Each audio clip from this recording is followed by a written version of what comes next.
Hello everyone and welcome to analysis law.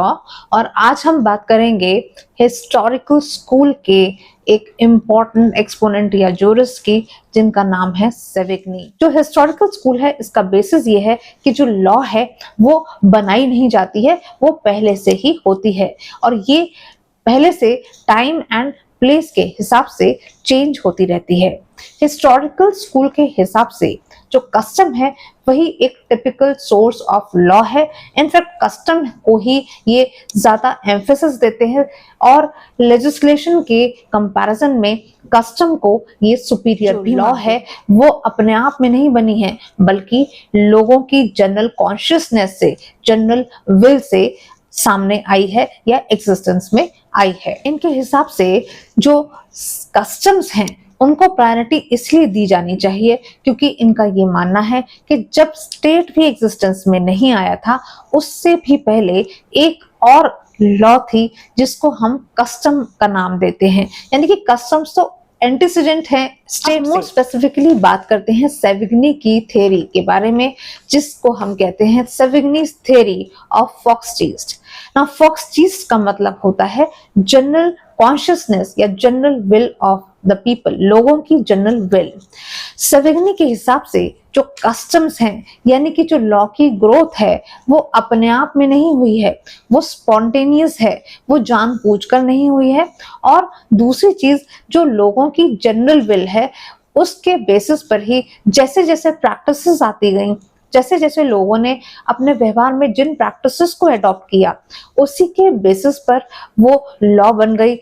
Now, सेविग्नी के हिसाब से law is a product of general consciousness of people and manifestation of their spirit. यानी कि जो generally लोग चाहेंगे और जो वो चाहेंगे उनकी मैनिफेस्टेशन जो होगी वो ही एक कस्टम का रूप ले लेगी, जिसको सेविग्नी लॉ का नाम देते हैं। Custom not only proceeds legislation but is superior to it.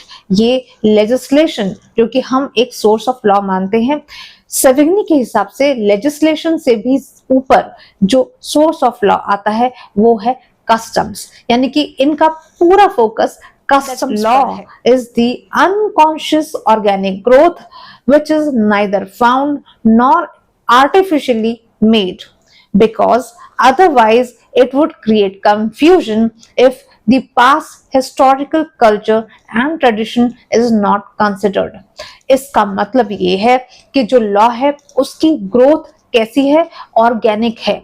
Organic का मतलब होता है जिसकी ग्रोथ लाइफ है, जो ग्रो करती है, जो स्टैग्नेंट नहीं है, जो समाज के चैलेंजेस के साथ में, वक्त के साथ में और टाइम के साथ में हमेशा चेंज होती रहती है। न्यू डिमांड्स के ऊपर न्यू प्रैक्टिसेस जो अडॉप्ट की गई हैं उसके बेसिस पर ही कस्टम्स बन जाते हैं। इसीलिए उन्होंने कहा कि जो लॉ है वो बनाई नहीं जाती है, वो तो ऑलरेडी एग्जिस्ट करती है। ना ही स्टेट लॉ को बनाता है और ना ही भगवान लॉ को बनाता है। ये तो लोग होते हैं जिनकी कॉमन विल, जनरल कॉन्शियसनेस ही एक लॉ को जन्म देती है, जिसको सेविग्नी कस्टम्स का नाम देते हैं। आपने कोई लॉ बनाई पर उसमें उसका हिस्टोरिकल पर्सपेक्टिव नहीं देखा, आपने उसका पास्ट नहीं देखा, आपने ये नहीं देखा कि वो किस तरीके से, कौन से सर्कमस्टांसेस में ग्रो कर रही है, किस तरीके से वो इवॉल्व होकर लॉ का रूप ले रही है, तो आपकी जो लॉ है वो इनकम्प्लीट है, वो लोगों के लिए कंफ्यूजन क्रिएट करेगी। Develops like language and it has a national character। उन्होंने ये भी कहा that law grows with the growth of society and gains strength from society itself and finally dies away as the nation loses its nationality। इसका मतलब ये है कि सेविग्नी कहते हैं कि जो लैंग्वेज होती है ना, जैसे आप यूपी में देखें, अगर आप 5 किलोमीटर के बाद या 10 किलोमीटर बाद आप आगे जाएं तो इतना बड़ा यूपी है, पूरा यूपी एक ही लैंग्वेज नहीं बोलता। आप देखेंगे कि ईस्ट यूपी में और वेस्ट यूपी में लैंग्वेजेस का जमीन आसमान का अंतर है। उसी तरीके से सेविग्नी ने भी लॉ को कंपेयर किया कि लॉ जो है वो वक्त के साथ चेंज हो जाएगी, यानी कि law grows with the growth of society or it develops like a language and has a national character। यानी कि जो general will of the people, यानी कि लोग जो कॉमनली सब चाहेंगे वही वहां का लॉ बन जाएगा और वही नेशनल कैरेक्टर भी उस समाज को देगा, जिसको बेसिकली कस्टम्स के ही रेस्पेक्ट में ये बात कर रहे हैं। अगेन वो ये कहते हैं कि इट गेन्स स्ट्रेंथ विद या फ्रॉम दिस सोसाइटी इटसेल्फ, यानी कि जब समाज स्ट्रांग होगा, समाज की लॉ स्ट्रांग होगी तो वो समाज भी स्ट्रांग होगा। And finally dies away with a nation loses its nationality. का मतलब ये है कि अगर लॉ, उस समाज की कोई लॉ नहीं होती है, उसका अगर अपना कोई बेसिक लॉ नहीं होता है, तो वो समाज अपना कैरेक्टर यानी कि नेशनल जो उसका फीचर्स है वो उन कैरेक्टरिस्टिक्स को ही लूज कर देता है और फाइनली उस देश को भी देश की कैटेगरी नहीं मिलती है। उन्होंने ये भी कहा कि जो अर्ली डेवलपमेंट था लॉ का वो किस तरीके से था, वो कोई सोची समझी साजिश नहीं थी, वो स्पॉन्टेनियस था, वो बिना सोचे समझे था और उसके बाद में जूरिस्ट ने इसको अपने हाथ में ले लिया। लॉ है वो दो इंपॉर्टेंट रोल्स प्ले करती है। पहला लॉ का रोल होता है कि वो पॉलिटिकल एलिमेंट होता है और दूसरा रोल जो वो प्ले करती है वो ज्यूरिस्टिक एलिमेंट होता है।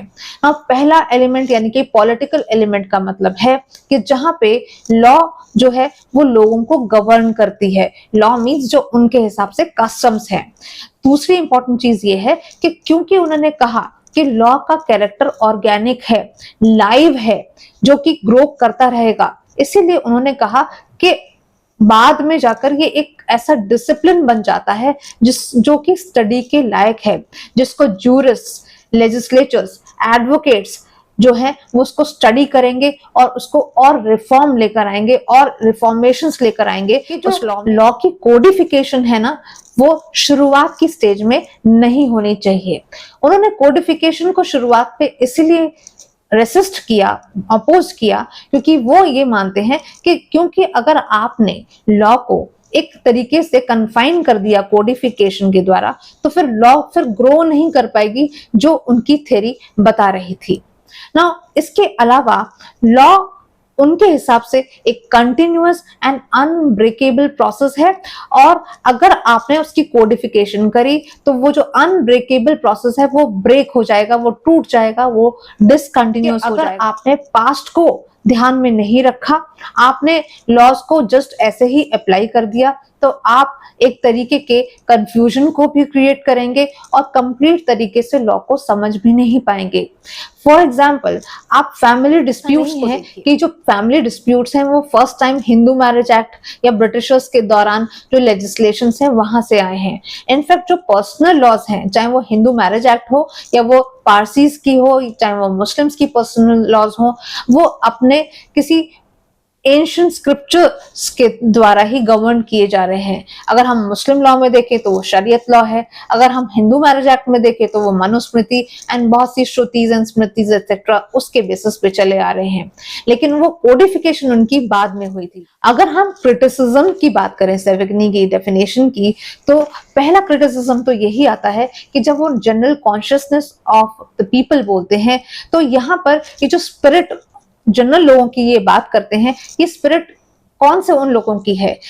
भाई पूरा समाज है, वहां पे आपको हो सकता है कि 80% लोग ऐसे मिले जो करप्ट हैं, जो डिसऑनेस्ट हैं, जो रिग्रेसिव प्रैक्टिसेस को फॉलो करते हैं, जो ऑप्रेसिव तरीके से बिहेव करते हैं। For example slavery, for example bonded labour, for example Sati system. ये ऐसे सिस्टम्स हैं जो जनरल कॉन्शियसनेस ऑफ पीपल से ही आए थे, यानी कि लोगों ने ही, समाज ने ही मिलकर ऐसे कस्टम्स को बनाया था। लेकिन अगर हम आज के पर्सपेक्टिव में बात करें या मॉडर्न पर्सपेक्टिव में बात करें तो क्या हम ऐसे कस्टम्स को एनकरेज कर सकते हैं? The thing is no. तो फिर ये जनरल कॉन्शियसनेस ऑफ जो विल की बात की गई है या स्पिरिट की बात की गई है, यहाँ पर फॉक्सटीस्ट का जो कंसेप्ट है उसको प्रॉपर तरीके से एक्सप्लेन करने में सेविग्नी फेल हो जाते हैं। वो सिर्फ कस्टम्स को ही सुपीरियर मानते हैं और लेजिस्लेशन जो कि आज के मॉडल है वहां पे लेजिस्लेशन एक बहुत ही इंपॉर्टेंट पीस ऑफ लेजिस्लेशन भी है। इसके अलावा अगर जजेस की क्रिएटिविटी की बात करें यानी कि जजमेंट लॉ या फिर प्रेसिडेंट्स की बात करें उसको भी सेविग्नी पूरी तरीके से इग्नोर कर देते हैं। आई होप आपको इस पूरे वीडियो से सेविग्नी का कंसेप्ट समझ में आया होगा।